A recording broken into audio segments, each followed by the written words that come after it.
بروفيسور العقول رئيس الجامعة لافتتاح الملتقى.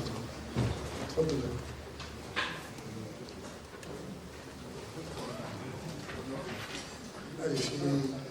البروفيسور النوورية رئيس لجنة التنظيم ورئيس الملتقى يتقدم. رحب بالضيوف.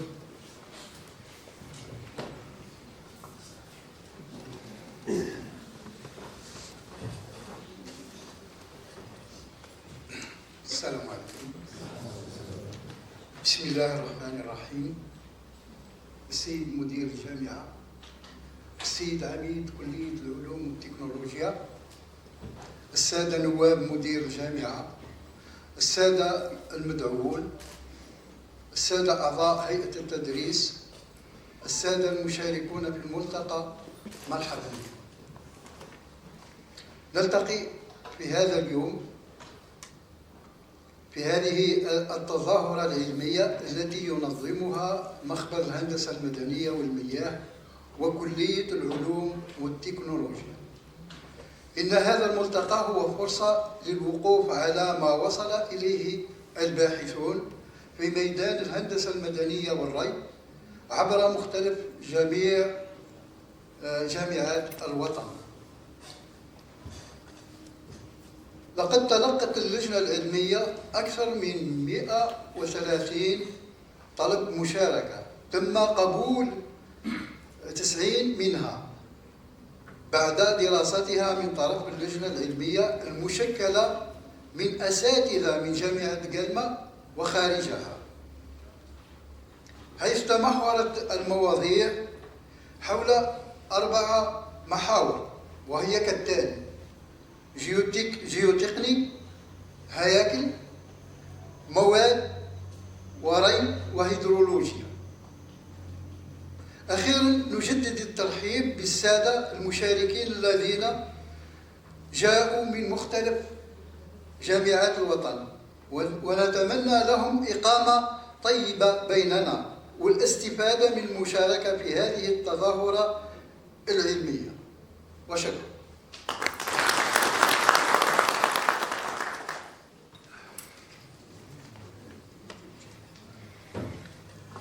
تفضل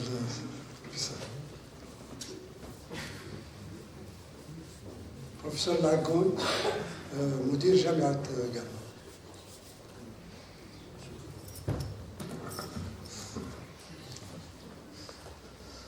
بسم الله الرحمن الرحيم، والصلاة والسلام على أشرف المرسلين. ضيوفنا الأكارم، السيد عميد الكلية ونوابه، السادة رؤساء الأقسام، السادة أعضاء هيئة تدريس جامعة قلمة، زملائنا من كل جامعات الوطن، مرحبا بكم في هذا اليوم اللي يصادف اليوم الأسبوع، بداية الأسبوع العالمي للمقاولاتية، والهندسة المدنية هي طرف كبير في المقاولاتية، وإن شاء الله تكون لها اليد يعني والجرأة باش تخرج مقاولين أكفاء. وانتم شفتوا واش وقع لنا في 2003 في بومرداس، دونك ما لازمش هذه الأحداث نحطوها صلب أعيننا، وما لازمش نطيحوا في هذه الهفوات والغلطات اللي أدت بحياة مئات ونبادير آلاف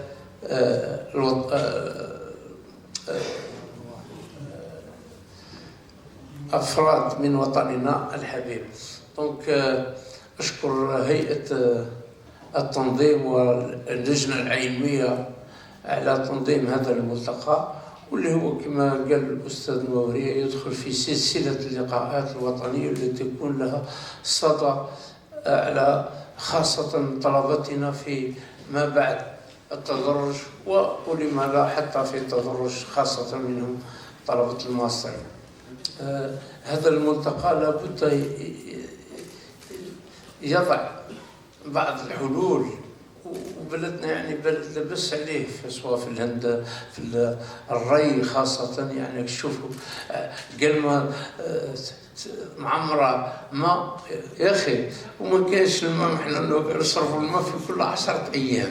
يعني هذه كل الحلول هي صح، بلاش تقولوا لي حلول تاع تسيير، ماهيش حلول تاع علميه ولا حاجه، بصح حتى كي يكون الماء بالفائض الحلول شي سهله.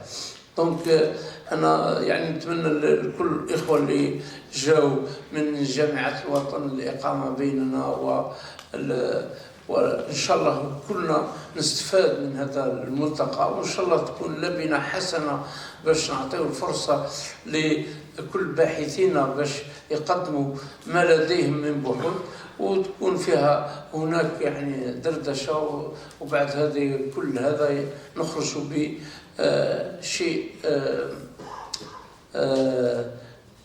شيء له اثر ايجابي للوطن.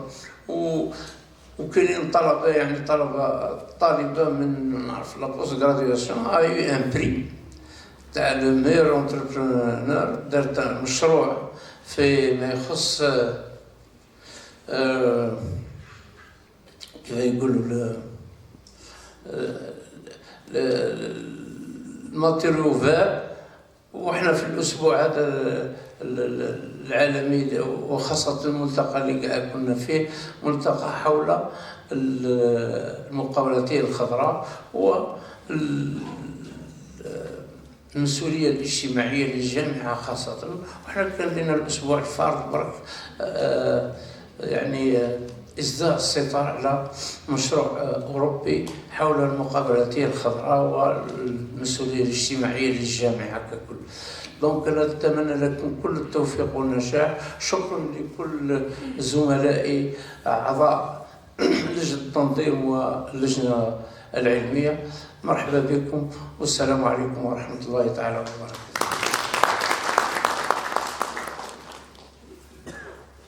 الأستاذ كريبس. إذا نمروا مباشرة نقدم لكم بعض التوضيحات فقط فيما يخص برنامج العلمي لهذه التظاهرة. إذا التظاهرة على يومين، اليوم إن شاء الله في الصباح كاين افتتاح، بعد الافتتاح كاين 2 كونفيرونس بلينيير، الأولى من إلقاء بروفيسور منصوري، والثانية من إلقاء الأولى تعتني بالدومين تاع الهيدروليك اللي كان يتكلم عليه رئيس الجامعة. دونك والثانية تتكلم على لي ماتيريو يلقاها الدكتور بوتلجا. بالطبع بعد الافتتاح هذا يكون بوز كافي ان شاء الله باش ناخذوا انفاس تاعنا، ومن بعد نديروا لي 2 كونفيرونس بلينيير، نكون كملنا ان شاء الله على 12 يكون الوقت تاع الغداء، نعاودوا نرجعوا على 1:30 باش نديروا الاعمال تاع لي سيسيون. دونك il y aura 4 sessions en parallèle, une session en géotechnique, une session en hydraulique, une session en structure et une session des matériaux. Pour les communications orales, ils vont se passer la salle de conférence A, 2 salles de conférence B ou C, le rez-de-chaussée toujours, et la salle de visioconférence pour l'hydraulique. D'accord? Donc, c'est la première session orale. Juste après, نهضروا على شيء تكون la session poster. Donc كيف 4 sessions en parallèle في les mêmes salles. Donc هذه مخصصة للجيوتكنيك، واحدة الماتيريو، واحدة الستركتور، واحدة الهيدروليك. Donc quand on termine les orales, c'est-à-dire les communications orales, يجيو les communications postères qui vont se passer de la même façon sauf la durée بركا. Donc l'intervenant, le communicant va afficher son poster, il va donner quelques indications pendant maximum 5 minutes. ويعدي من وراه. Donc c'est des passages. Donc s'il y a des questions, donc c'est comme se font dans le monde entier. ونزيدوا نرجعوا بعد ما يفضوا لي سيسيون بوستر، نرجعوا لا دوزيام سيسيون اورال نفس الشيء في لي ميم سال. ان شاء الله نكونوا كملنا. كاين اللي يكملوا vers 5h، كاين اللي يكملوا à cause du nombre peut-être vers 6h. نختموا اليوم ان شاء الله. اليوم غدوه كاين افتتاح على الساعه 9، 2 conférences plénières، واحدة اون ستركتور من تقديم بروفيسور قنفود، والثانية في الهيدروليك في الجيوتكنيك من تقديم أستاذ بروفيسور العور. Juste après, on fera une pause café. Il y aura les sessions orales pour géotechnique et posters pour les 3 autres spécialités. ونكونوا ختمنا ان شاء الله باذن الله جوع ل 12 هكاك باش نخليو الناس البعاد يروحوا. هذه هي، ونبقاو في الخدمه. اللي عنده استفسار ولا باش يبدل ولا حاجه، كاين انا رئيس اللجنه العلميه، وكاين الاستاذ معاوي هو اللي حاكم السكرتاريه. بالمناسبه نشكره كثير على العمل الجبار اللي داروا فيما يخص لا كوميونيكاسيون لا بريباراسيون كله، الاستاذ بوتلجا، وبارك الله فيكم في الجميع.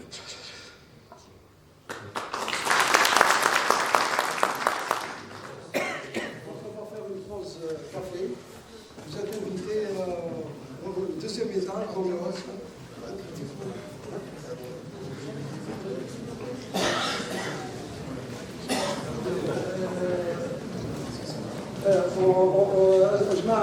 Il va y avoir un petit changement.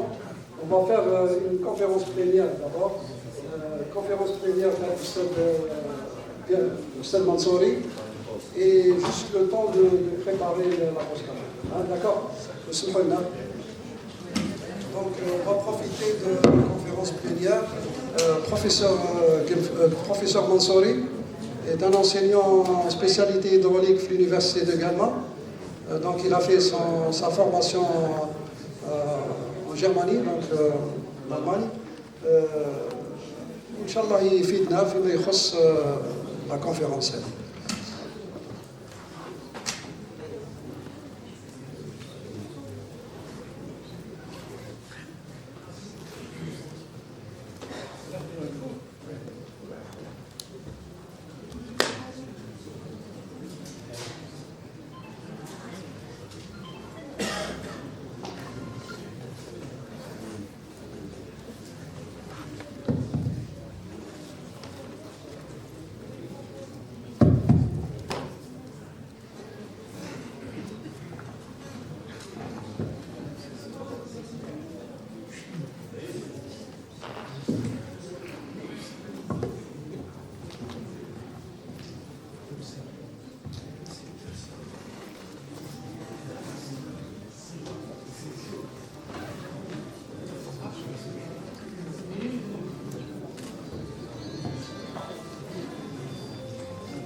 Mesdames et messieurs, salam alaikum. Je vais essayer de donner une petite réflexion sur les éventuelles perturbations du cycle de l'eau. Ce que vous voyez là, c'est la mer d'Aral. Elle est située entre l'Ouzbékistan, Kazakhstan et l'océan Atlantique. Ça, c'est au début de 1964. Et le rétrécissement du volume d'eau s'est opéré depuis 1964. Et vous allez voir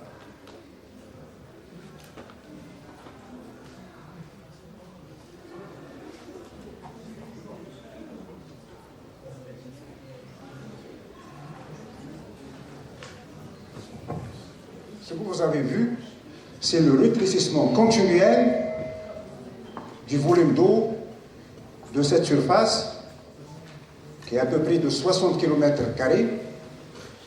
Et ce n'est pas uniquement à cause du changement climatique, mais aussi des activités humaines. Dans l'époque de l'Union soviétique, l'agriculture était très intensive et les prélèvements d'eau pour la culture du coton, et le coton c'est le plus grand consommateur d'eau parmi les cultures.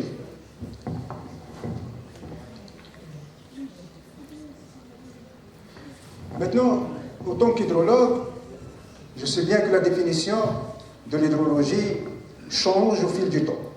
C'est une science qui s'actualise. D'après le célèbre hydrologue Doug, qui était ancien ministre en Suisse, elle s'intéresse au bilan d'eau, c'est-à-dire le cycle. Elle a connu une évolution continuelle le concept de spéculation, c'est-à-dire, et vous allez voir après, je vais montrer quelques diapos sur l'évolution de l'établissement du bilan. Ensuite, la période d'observation, la période des mesures, la période d'expérimentation, là, on a commencé à découvrir l'hydraulique, Bernoulli, Chizy, Brandl, etc. Et la période de modernisation, c'est on a commencé à établir le bilan d'eau. Et la période d'empirisme, on a essayé de travailler sur les modèles réduits pour le développement des formules hydrauliques telles que Manning, par exemple. Et la période d'aujourd'hui, la période de rationalisation, c'est la période où on a commencé à utiliser les concepts issus d'autres spécialités pour les appliquer en hydrologie. L'hydrologie a connu une évolution importante à partir de 1950. C'est à cause du numérique, le développement des micro-ordinateurs, etc. Et on a commencé à utiliser les éléments finis, etc. Le système auquel on se concentre le travail, c'est le bassin versant. C'est-à-dire, nous nous intéressons aux entrées et aux sorties à partir d'un système, et notre système, c'est ce qu'on appelle l'hydrologie systématique. Et je vais revenir sur les premières mesures qui ont été faites. C'est les premières mesures de débit ont été effectuées en Égypte, à peu près 4000 ans avant la naissance du Christ. Et c'est ça, ce que vous voyez, c'est le nilomètre. Le nilomètre, ces gradations que vous voyez là, ce sont les niveaux d'eau. Et en fonction des niveaux d'eau, on a fixé les taxes. C'est-à-dire, ce temple n'était accessible que pour les prêtres. Et les prêtres peuvent spéculer maintenant. Le niveau d'eau augmente, donc il va y avoir une taxe supplémentaire.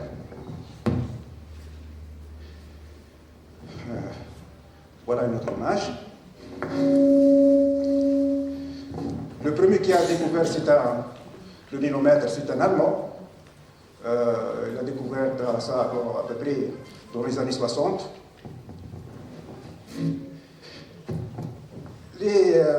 Le cycle de l'eau. L'hypothèse de l'ascension. Au début, Platon et Aristote pensaient que l'eau qui se trouvait dans le Tartaros, ce sont les vides. Elle traverse, il vient de la mer. Ensuite, il va remplir les sources, et c'est ce qu'on appelle l'hypothèse de l'ascension.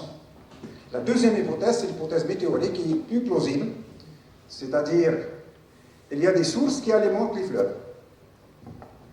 La question qui se posait à l'époque, où va l'eau? D'où provient l'eau et où va l'eau?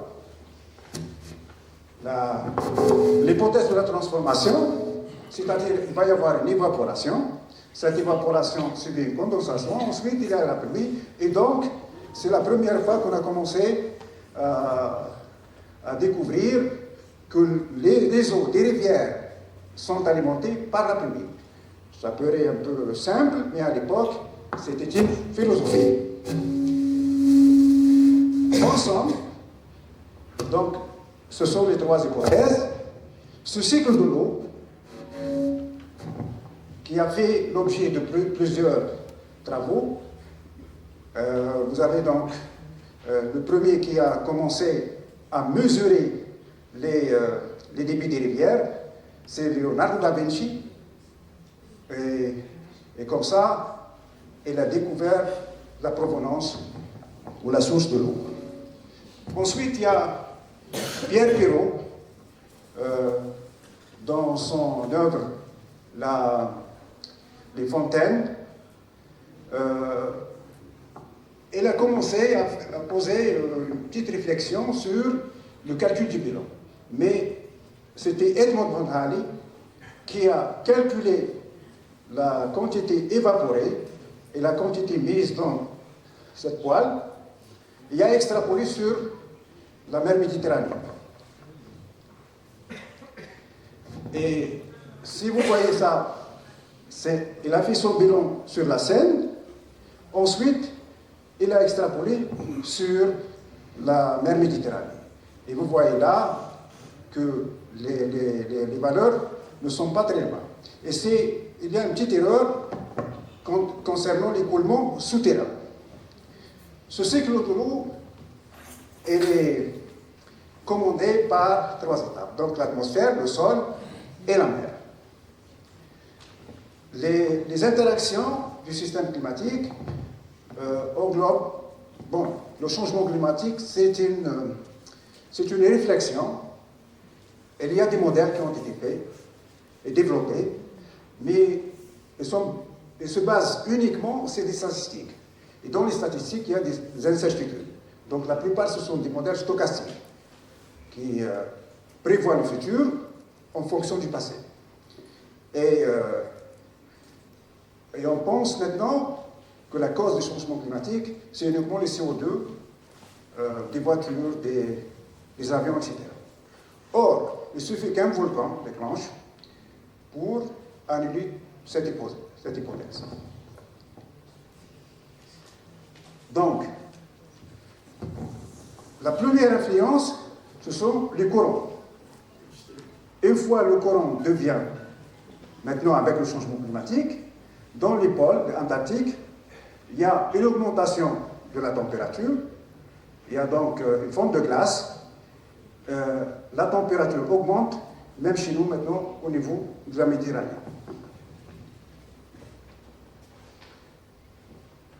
Ce que vous voyez là, ce sont la disponibilité de l'eau douce par habitant et par an.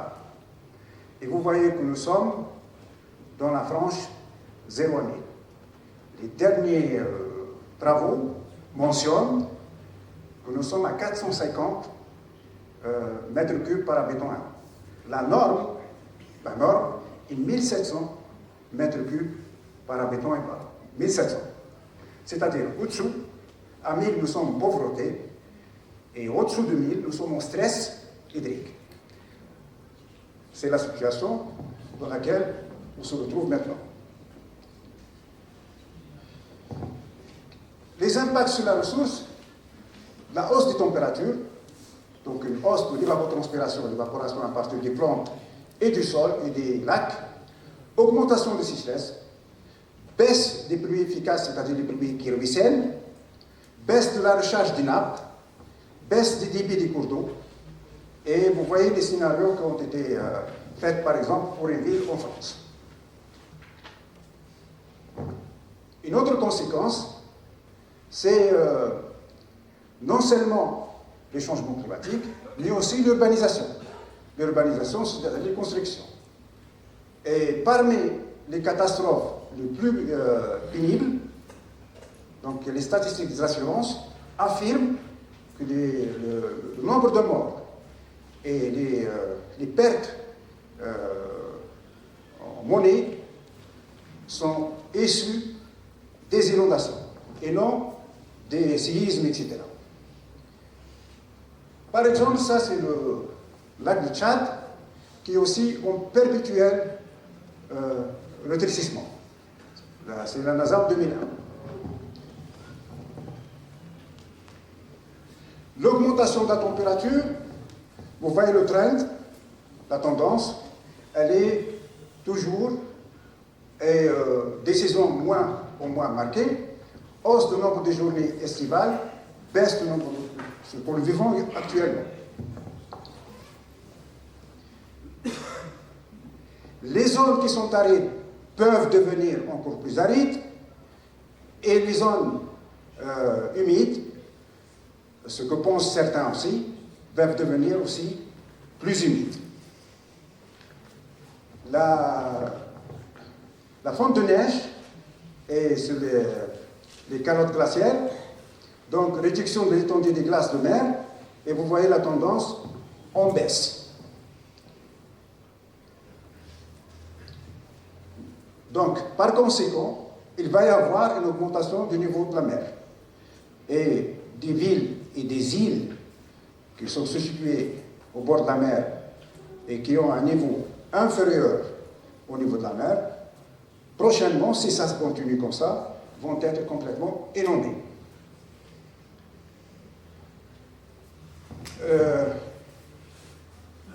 Ça, c'est une carte qui montre la localisation où se sont produits des événements extrêmes en lien avec le changement climatique. Et vous avez les régions les plus touchées, c'est l'Amérique du Nord et l'Amérique du Sud, plus la région de l'Australie qui subit même actuellement une sécheresse importante. En plus, nous avons même l'Afrique et nous ne sommes pas loin.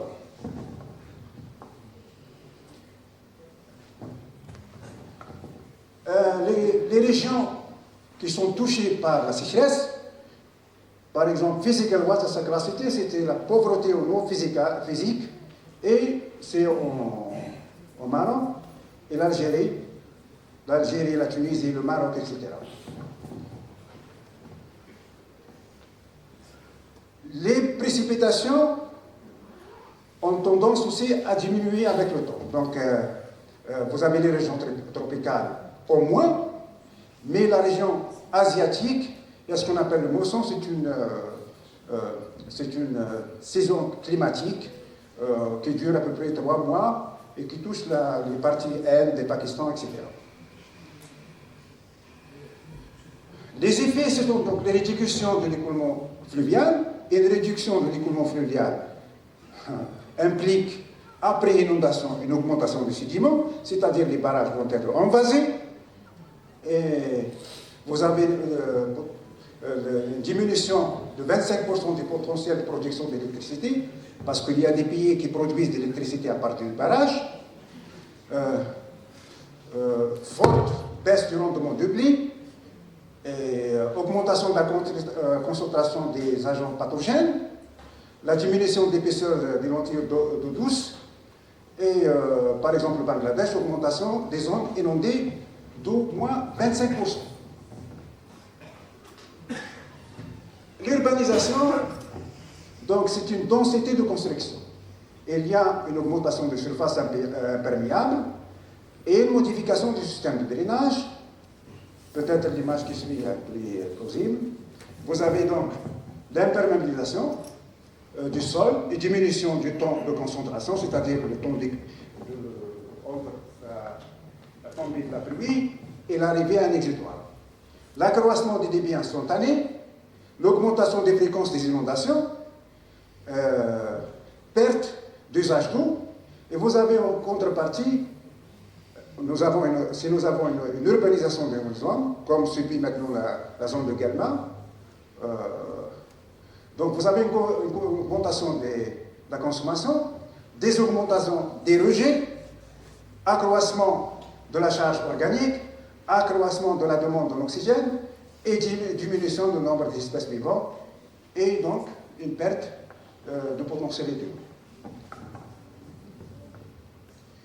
Ce que vous voyez là, le premier c'est une surface naturelle, le deuxième c'est après installation d'un système de drainage et le dernier c'est après une extension d'urbanisation. Même le système de drainage après une urbanisation non contrôlée ne serait pas capable d'absorber la quantité de pluie tombée. Donc, là vous avez le cycle naturel et là vous avez le cycle urbanisé. Et les flèches montrent par exemple une augmentation du débit et une réduction de l'infiltration. Alors, peut-être plus, vous avez en temps de pluie dans un bassin naturel, la pluie est interceptée par les arbres et le ruissellement est faible. Au contraire, c'est le milieu urbanisé, donc il y a peu d'arbres, donc il y a peu d'absorption par les arbres, il y a une infiltration minime et un ruissellement très fort, ce qui explique la majeure inondation dans nos villes. Et non seulement c'est la quantité qui est en jeu, et même la qualité va être détériorée. C'est-à-dire, aujourd'hui, nous avons déjà encadré la mémoire l'année passée sur les solutions qui peuvent être envisagées pour résoudre le problème. C'est ce qu'on appelle la ville imperméable. Et il va y avoir les toits verts, les toitures vertes, les jardins de pluie, les bassins de rétention, etc.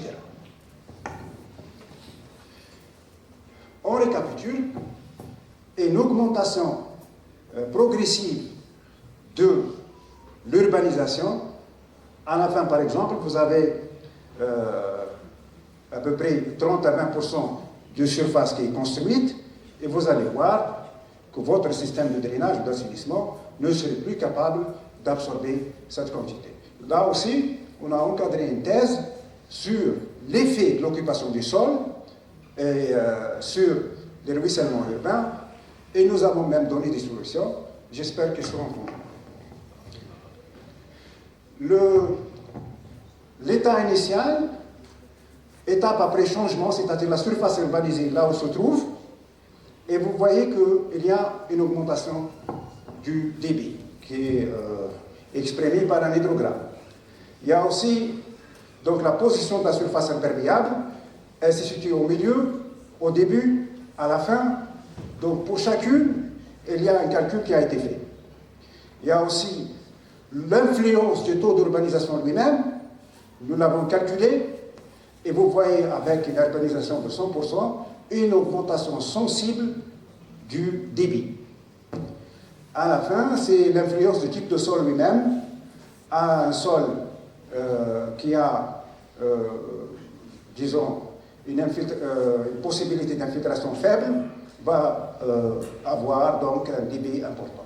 Ensuite, l'influence de la pente. Les travaux de terrassement sont importants dans la conception des projets d'assainissement.